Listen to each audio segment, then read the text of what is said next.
Hello, awesome people. I hope you're having a great day today. Today, we'll take a look at the novel, The Legacy by R.A. Salvatore. It's the first novel in the next set of series that we've been doing a deep dive into for you. The stuff that was initially published in the mid-'80s and then through the 90s and created an iconic character named Drow.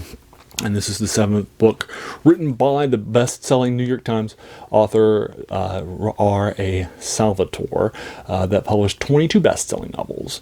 And that started in this one. This is also a bestseller that was published by him. Obviously, I don't need to tell you too much about a guy who's made the New York bestseller 22 times, right? So there's not a whole lot I can probably tell you about Bob that other people haven't already talked about. So I'll skip past that. But as a reminder, I've been doing a deeper dive into these sorts of things that were published a while ago that I've read when I was a kid, and then I haven't touched since then. For example, I just went back and reread the books that were written in the Battletech series, the military science fiction series that I've never gone back and reread, that I started reading when I was in 10th grade. R.A. Salvatore, at one point in time, was my favorite author. He was my favorite author after I started with J.R. Tolkien's Lord of the Rings and The Hobbit when I was in 5th grade. In the summer between the two, 5th and 6th grade, and I read The Hobbit, and then I read the sequel, The Lord of the Rings, which I considered being my first novels that I'd ever read in children's, that was ever written for adults. And then after reading that, I then turned and started to read a lot of high fantasy stuff. Like the next thing I read was Anne McCaffrey's a children's book trilogy, Dragon Singer, Dragon Drums, and then I read the complete book of Swords by Fred Saberhagen, which was my second adult series that I've ever read for you folks. It was also published in the mid '80s, and then I moved from there to other things and started to devour other things. In junior high, a couple of years later, I checked out the TSR books by Margaret Weiss and Tracy Hickman called in the Dragonlance series, and knocked those out. And I really enjoyed those 6 books, the first 2 trilogies. And then I moved to Forgotten Realms stuff, which was already published at that time, to say, well, like this too. Let's find out. So I picked up the first book, Dark Walker on Moonshade by Douglas Niles, and I liked it. So I finished that trilogy, and then I picked up the next trilogy, Crystal Shard by R.A. Salvatore, which was the first novel he'd ever published in this. And he also had a brand new character that he created called Drow. And then I knocked out that trilogy, and then the Dark Elf trilogy, and now book 7, which is and Dark Elf trilogy is a prequel trilogy then to Drow, a character that was so iconic that he was the major character of his generation in fantasy in the 80s and 90s when he was getting published at a pretty quick clip by R.A. Salvatore for you folks. So again, I like going back and sort of rereading these classics. Again, my channel is titled The Worst Thing About New Books, which is a quote by French philosopher Jacques Joubert, who said that the worst thing about new books was that they kept us from reading the old ones. So I like to go back and read a lot of those old things, especially if somebody's 45 rereading things that I read when I was a teenager has value, as well as this is decades ago, so it's sort of, an older book now. Also, I've gone back and read things from the pulp era earlier than that, that I've never read and so forth. So that's sort of where I get my motivation for this channel, if you will. If you're brand new to it. Also, I keep my reviews spoiler free. I'm giving this a 7+. It's nice. It brings both of the characters in from both the previous trilogies, and it's nicely done, and I really enjoyed it.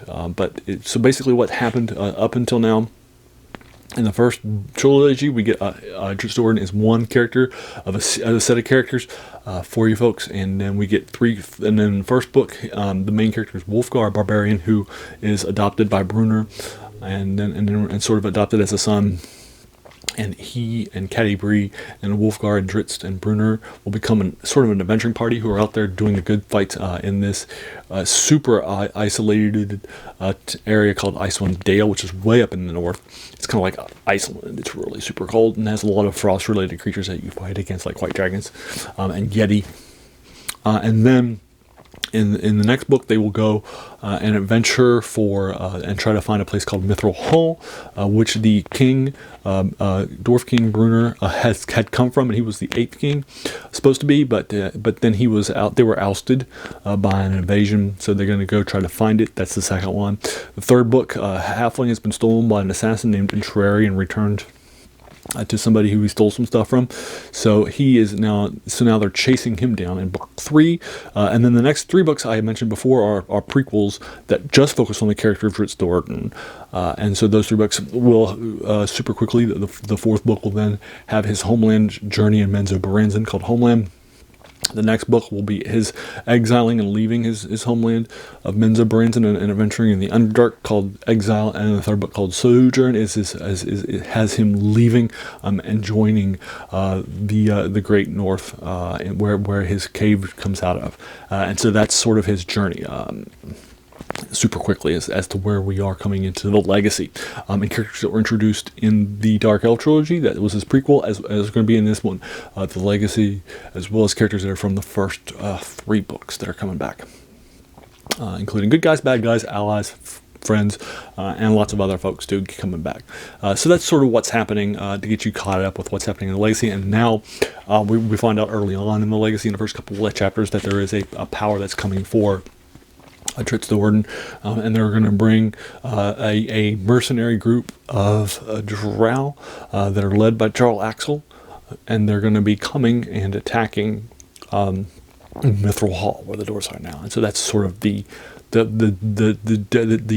central event that sparks off the events of this book, The Legacy, as the Drow encounter the dwarves of Mithril Hall. They're now settled, and so that's it. So that's sort of what's happening in the legacy, and it's key thing. And again, I'm giving it a 7+. Now, as a reminder, Dritz Do'Urden is a character who is a ranger.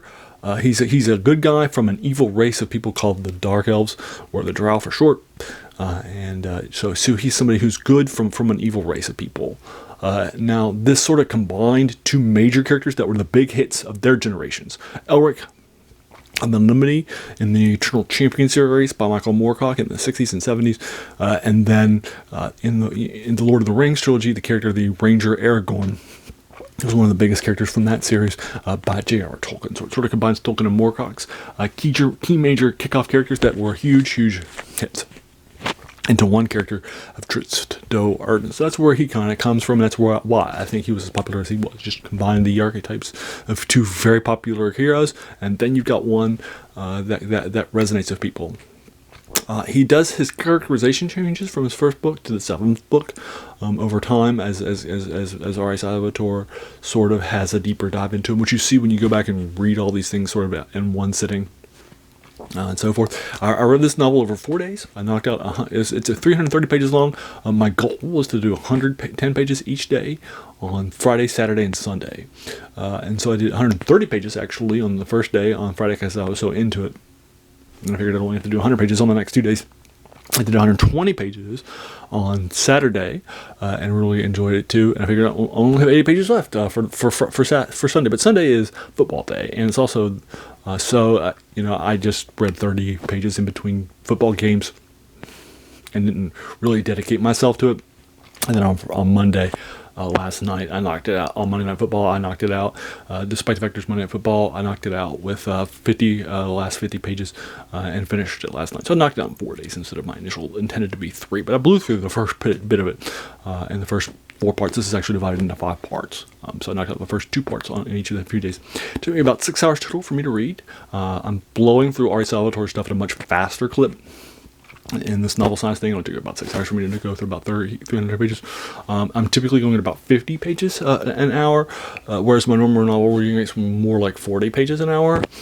So I'm really blowing through this stuff pretty quickly, which is nice, if you will. So there you go. I'll go ahead and leave you to it. Have you read The Legacy?